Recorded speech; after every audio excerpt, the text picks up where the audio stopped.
वीरता, बुद्धिमानी और पौरुष का एक महान उदाहरण महाभारत युग का वीर अभिमन्यु है, जिसे अर्जुन पुत्र के नाम से भी जाना जाता है।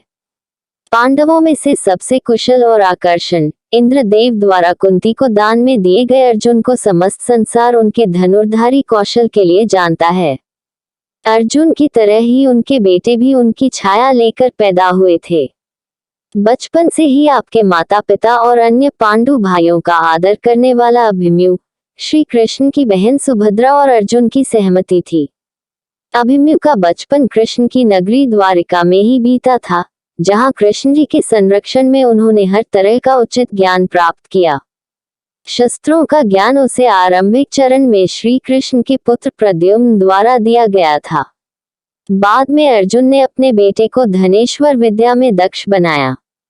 कहते हैं कि न केवल अपने जीवन के दौरान बल्कि इस संसार में आने से पहले ही अभिमन्यु ने अपनी माता सुभद्रा के गर्भ में युद्ध का ज्ञान प्राप्त कर लिया था।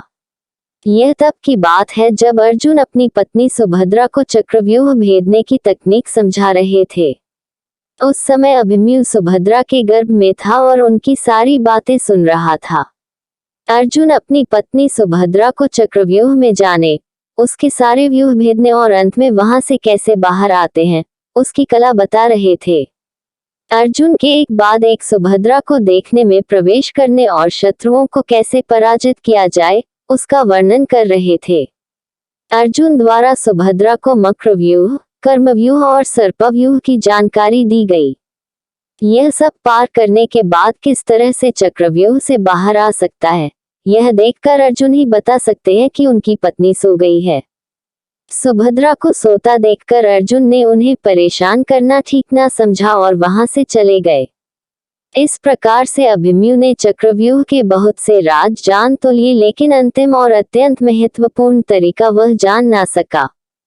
पूरे महाभारत काल में अर्जुन के बाद यदि कोई चक्र दृश्य में जाने का विवरण दे सकता है तो वह केवल अभिमन्यु था। गुरु द्रोण ने यह कला केवल अर्जुन को ही सिखाई थी। उन्होंने अपने बेटे को भी चक्रव्यूह भेदने की कला नहीं सिखाई थी। अभिमन्यु अपने पिता की तरह ही चक्रव्यूह में प्रवेश करना था, अपितु वहां से बाहर कैसे जाएं, यह वह नहीं जानता था, जिसका लाभ शत्रुताएं उठाई। शस्त्र विद्या के अलावा यदि अभिमन्यु के शेष जीवन पर ध्यान दिया जाए तो वह भी काफी रोचक था।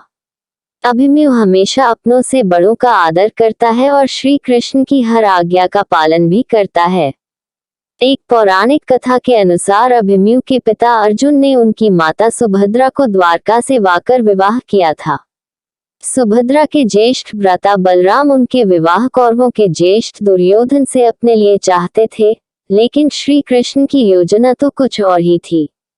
उन्होंने अर्जुन को सुभद्रा को चोरी छिपे ले जाने का इशारा दिया और दोनों ऐसा करने में सफल भी हुए।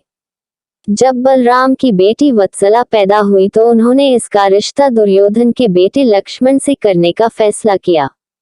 यह बात जब श्री कृष्ण को पता लगी तो उन्होंने निबंधों को पहले अपनाई गई उस योजना को दस्तावेज का निश्चय किया। उन्होंने अभिमन्यु को घटोत्कच की मदद लेने के लिए कहा। घटोत्कच ने आज्ञा अनुसार वत्सला का हरण किया और अंत में अभिमन्यु और वत्सला का विवाह हुआ। अभिमन्यु का कौशल सभी ने कुरुक्षेत्र युद्ध के 13वें दिन देखा, जब अभिमन्यु एक के बाद एक कौरवों के महारथियों को पराजित कर रहे थे। कौरव सेना आत्माभिमानी हो गई। वह समझ नहीं पा रहे थे कि अभिमन्यु को किस तरह से रोका जाए। कहते हैं कि अभिमन्यु द्वंद्व युद्ध में इतने विशिष्ट थे कि कौरवों में शायद ही कोई ऐसा योद्धा था जिसने उन्हें पराजित कर सके। इसलिए उन्हें हराने के लिए कौरवों ने छल का सहयोग लिया। गुरु द्रोण द्वारा पांडवों को हराने के लिए चक्रव्यूह की रचना की गई। वे जानते थे कि चक्रव्यूह को भेदने की कला केवल अर्जुन को आती है, लेकिन अर्जुन पुत्र की क्षमता से अनंत थे गुरु द्रोण द्वारा चक्रव्यूह रचा गया, परंतु उस दिन शायद पांडवों की किस्मत उनके साथ नहीं थी। गुरु द्रोण ने पांडवों को सबके सामने चक्रव्यूह भेदने की चुनौती दी। उस समय किसी कारणवश अर्जुन युद्ध लड़ते रणक्षेत्र से काफी दूर चले गए थे। वे इस बात से अनंत थे कि गुरु द्रोण द्वारा चक्रव्यूह रचा जा रहा है। अर्जुन की अनुपस्थिति में द्रोणाचार्य ने एक विशाल चक्रव्यूह की रचना की। इस चक्रव्यूह को यदि अर्जुन के बाद कोई भेद सकता है तो वह था उनके पुत्र अभिमन्यु।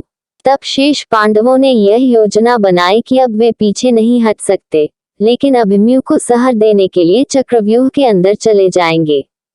अर्जुन पुत्र अभिमन्यु चक्रव्यूह भेदने के लिए घुस गया। चक्रव्यूह में प्रवेश करने के बाद अभिमन्यु ने चालाकी से चक्रव्यूह के 6 चरण भेद लिए। इसके दौरान अभिमन्यु द्वारा दुर्योधन के पुत्र लक्ष्मण का वध किया गया।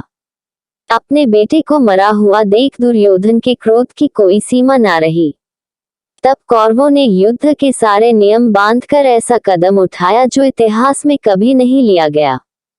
6 चरण पार करने के बाद अभिमन्यु जैसे ही 7वें और अंतिम चरण पर पहुंचे तो उसे दुर्योधन, जयद्रथ आदि 7 महारथियों ने घोर निंदा की। अपने सामने इतने सारे महारथी देखकर भी अभिमन्यु ने छोड़ दिया। उन्होंने अभिमन्यु के रथ को घसीटा और उसके घोड़ों को मार दिया। अब अभिमन्यु का रथ टूट गया। फिर भी अपनी रक्षा करने के लिए अभिमन्यु ने अपने रथ के चहेतों को अपने ऊपर के बचाव कवच को बना लिया और सीधे हाथ से तलवारबाजी कर रहा था। कुछ देर बाद अभिमन्यु की तलवार टूट गई और साथ ही कौरवों द्वारा उसका रथ का पहिया भी चकनाचूर कर दिया गया। इसके बाद भी अभिमन्यु अपने बल से लड़ता रहा और प्रहार करता रहा। इस प्रकार जयद्रथ ने पीछे से निहत्थे अभिमन्यु पर जोरदार प्रहार किया। उस युद्ध की मार अभिमन्यु सह न सका और वीरगति को प्राप्त हुए। अभिमन्यु की मौत का समाचार जब अर्जुन को मिला तो वह बहुत क्रोधित हो उठे और अपने बेटे की मौत के लिए शत्रुओं का सर्वनाश करने का फैसला किया।